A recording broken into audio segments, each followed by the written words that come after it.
మన అత్యంతగా మెజార్టీతో మీరు గెలిపించాల్సిన బాధ్యత కూడా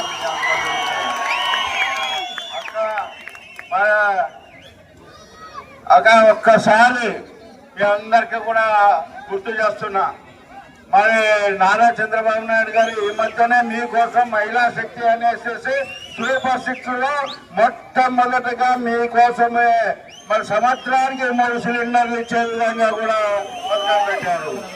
అదేవిధంగా అమ్మఒడి ఆయన 15,000 ప్రకటించి 14,000 నుండి 13,000, 12,000 లాస్ట్కు ఎత్తేయడమే జరిగింది. అది ఇంట్లో ఒకరికి అంట. చంద్రబాబు నాయుడు అట్లా చెప్పడంలే, మీ ఇంట్లో 3 ఉన్నా కానీ 15,000 నేను ఇస్తాను, మీ పిల్లల్ని చదివించుకోండి అని చెప్పేసి చెప్పడం కూడా జరిగింది. అంతేకాదు పెళ్లి కాని పిల్లలు ఉంటే 18 వచ్చిన వాళ్ళకి 15,000 పింఛను ఇచ్చే కార్యక్రమాన్ని కూడా పెట్టారు.